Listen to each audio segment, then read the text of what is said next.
Selanjutnya akan ada simulasi atau perkenalan tentang Google Classroom yang tadi sempat dibahas Bu Irum terkait dengan pengumpulan tugas atau teman-teman nanti gitu.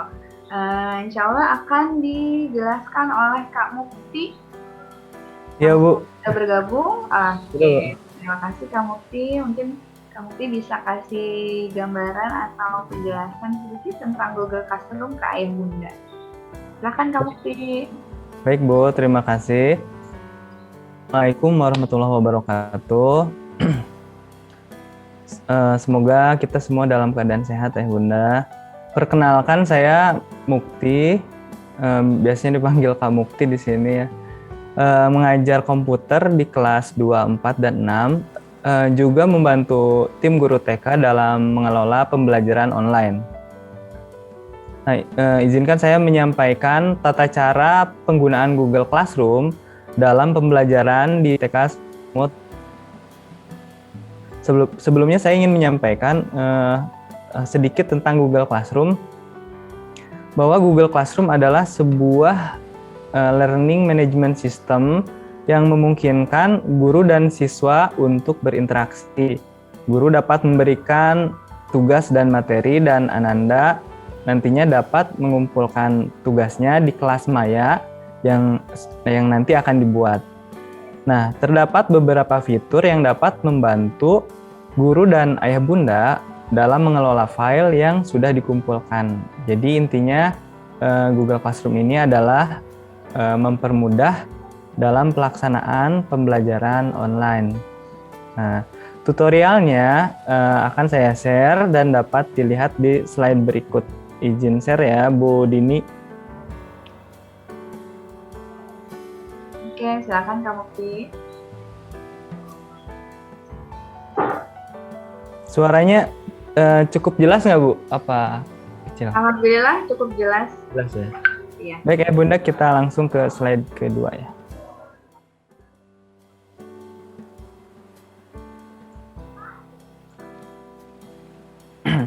Nah, hal pertama yang harus dilakukan ketika akan menggunakan Google Classroom, tentunya Bunda harus membuat akun baru yang menggunakan nama Ananda.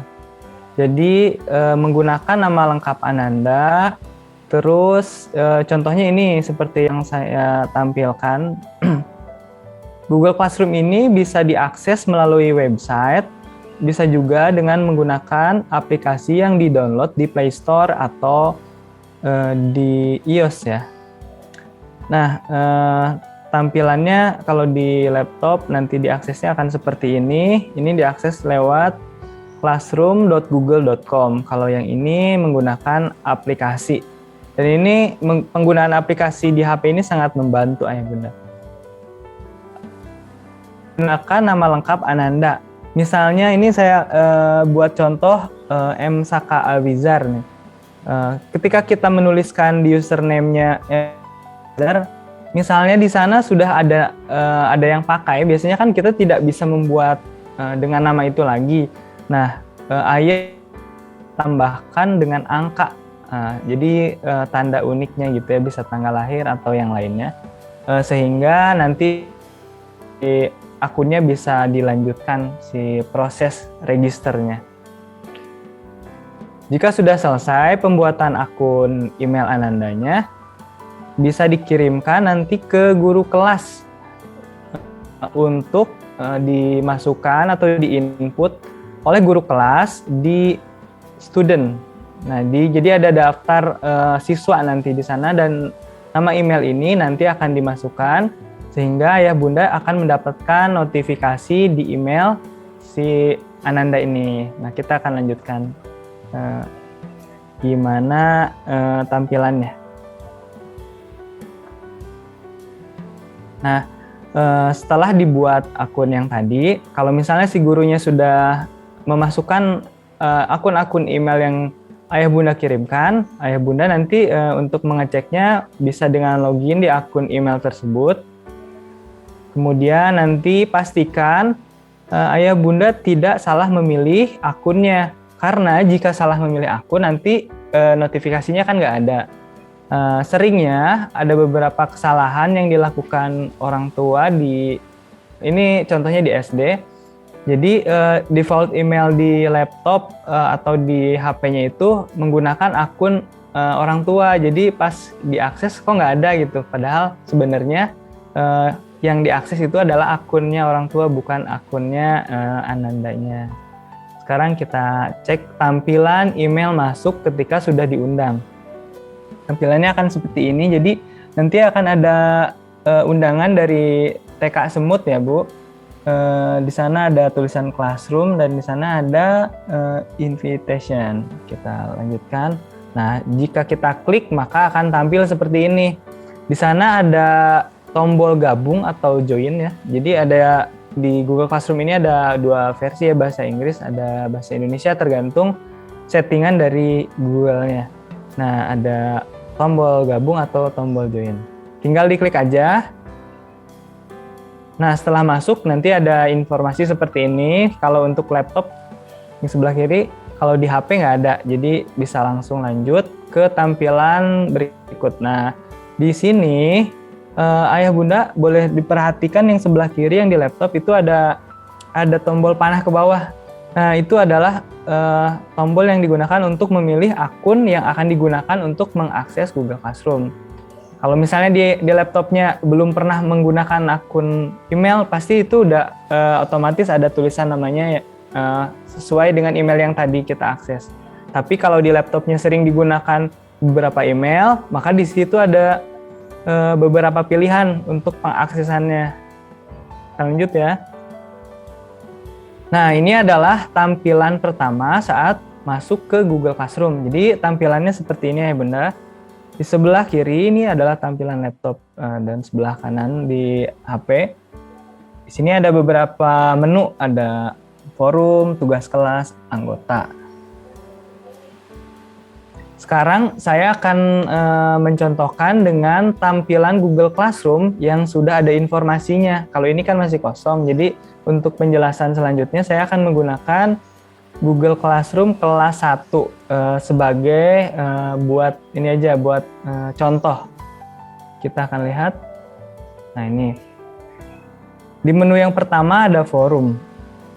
Di forum ini fungsinya seperti pengumuman. Jadi setiap ada tugas yang baru biasanya muncul di forum di paling atas. Jadi ya Bunda bisa cek ini tugasnya udah masuk apa belum. Nah, di situ nanti akan muncul. Kemudian di menu yang kedua ada tugas kelas. Nah, kalau di SD kan per bidang studi. Nah, kalau di TK sempat diskusi, kalau nggak salah akan menggunakan per bulan ya Bu Dini. Januari, Februari, Maret, April gitu ya? Iya. Ya. Ya.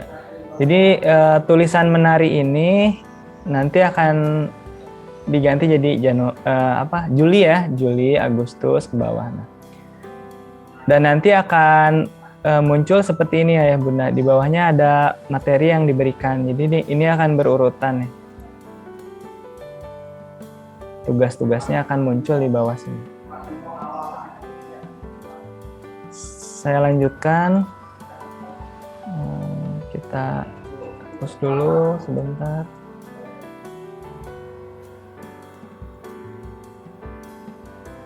Oke, nah di menu yang ketiga anggota, di situ ada gurunya, ada nama-nama guru, dan di bawahnya akan ada nama teman sekelas. Nah, jadi bisa lihat temannya siapa aja yang ada di kelas, dan di atas Ayah Bunda bisa melihat guru yang terlibat di kelas itu. Begitu. Kita lanjutkan. Nah, ini adalah tampilan jika tadi si materinya diklik, maka akan muncul seperti ini. Nah, ini adalah tampilan materinya. Kita akan sebentar. Nah, di sini kita bisa melihat materi atau tugas yang diberikan oleh guru. Filenya itu bisa berupa dokumen, audio, video, atau link. Biasanya di-share link YouTube. Nah, ya Bunda bisa diklik aja nanti si file yang ada di sini. Bentar, file ini. Nah, filenya nanti bisa diklik buat melihat apakah ini tugasnya, bisa dicek langsung. Jika terbaca oleh Google, maka dia akan langsung muncul. Tapi jika nggak terbaca, itu akan muncul tombol download. Kita lanjut. Oke, tampilan materi dan tugas ini sama seperti barusan. Lanjut. Nah, ini jika filenya diklik, nanti akan terbuka seperti ini.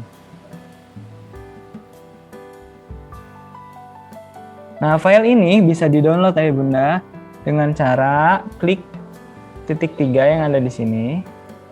Terus pilih buka di Google ya, di window baru, jendela baru. Kalau di HP juga bisa, ini ada titik 3-nya, nanti akan muncul tombol download di slide berikutnya.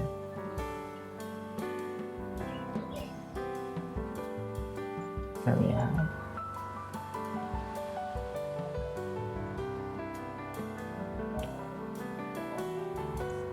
Oke, kita lanjutkan.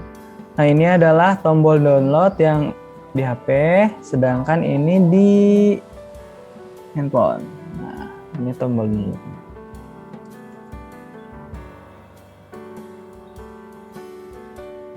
Kita lanjut ke slide berikutnya. Oke, nah ini adalah contoh link yang ada di materi ya, di kolom materi. Nah, ada informasi ya Bunda untuk link ini kan link YouTube. Nah, ini berhubungan dengan ketika kita register akun Ananda. Jadi perlu di ada kebijakan dari Google bahwa akun yang berusia 13 tahun ke bawah itu tidak akan bisa mengakses YouTube. Nah, biasanya kita akali dengan menaikkan si akunnya, si umur akunnya. Jadi 14 tahun ke atas atau 13 tahun ke atas juga bisa. Jadi kalau misalnya dihitung dari sekarang itu sekitar tahun 2007 ya kalau nggak salah. Iya, 2007. Jadi tahun kelahirannya bisa menggunakan 2007 ke bawah, 2007, 2006 atau 2005. Karena jika menggunakan tahun lahir di 2008 atau 2009 ke atas itu nanti ketika klik link YouTube dia tidak bisa mengakses karena ada pembatasan usia. Kita lanjutkan. Nah, ini adalah tampilannya jika diklik. Kalau misalnya yang tadi di protect atau dibatasin, maka tidak bisa mengakses ke sini.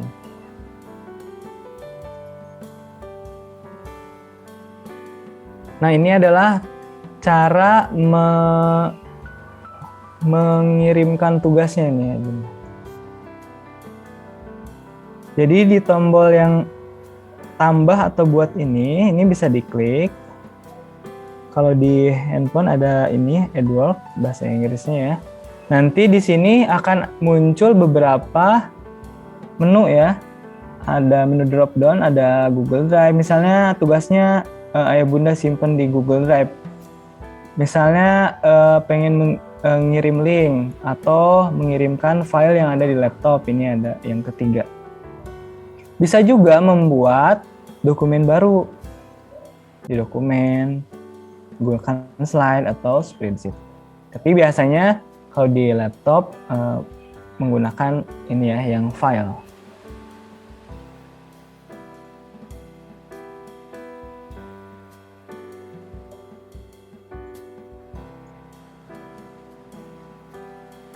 Nah, ini fitur untuk mencari file yang akan dikirimkan. Di sini ada upload, ini yang kalau misalnya sudah ada di drive, kalau ini yang terbaru, dan ini yang dikasih bintang. Nah, biasanya fitur yang sering digunakan adalah kalau di HP itu kamera. Jadi ketika tugasnya dibuat di kertas, biasanya kan difoto, nah langsung bisa dikirimkan menggunakan ini fitur kamera.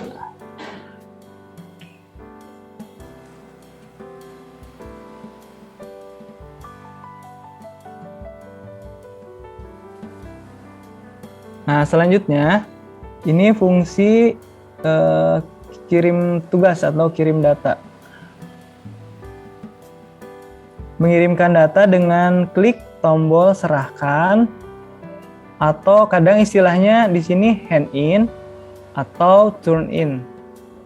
Nah, sebagai harus diperhatikan, biasanya ada beberapa orang tua yang lupa klik. Jadi ketika sudah upload ke sini datanya, malah tidak diklik tombol turn in-nya. Jadi malah datanya nggak akan terlihat di tampilan gurunya nanti. Kalau misalnya tidak diklik tombol serahkan atau turn in atau hand in.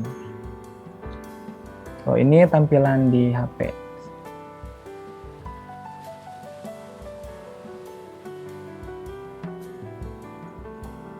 Nah, ini selanjutnya adalah untuk cek nilai.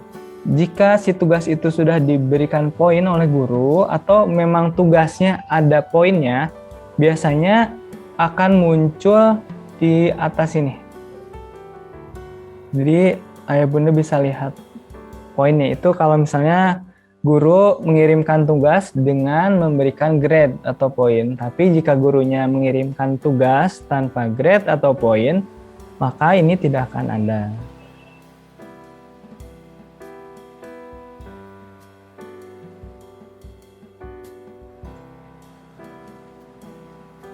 Selanjutnya adalah fitur untuk mengirim pesan. Jadi ayah bunda bisa kirim pesan dengan menuliskan di sini komentar pribadi agar guru bisa ini ketika melihat tugasnya yang sudah dikirimkan oleh ayah bunda.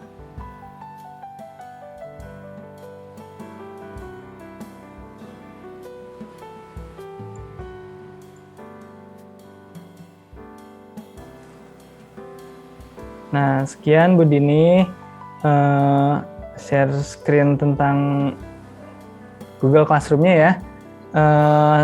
Sebelum kembali ke Bu Dini, saya ingin memastikan tadi ke ayah bunda, pastikan menggunakan akun Ananda ketika mengakses Google Classroom. Biasanya ini yang kadang ada yang salah.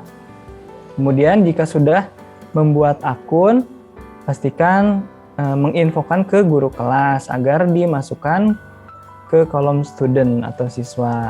Dan yang ketiga, pastikan klik turn in atau hand in atau serahkan ketika sudah mengupload file tugasnya agar bisa dilihat oleh guru. Kadang ini terlewat juga. Sebetulnya ada satu cara lagi untuk mengakses Google Classroom, itu menggunakan kode ya. Tapi malah seringnya ada beberapa orang tua yang salah memilih akun. Jadi masih menggunakan akun orang tuanya. Jadi itu tidak bisa diakses.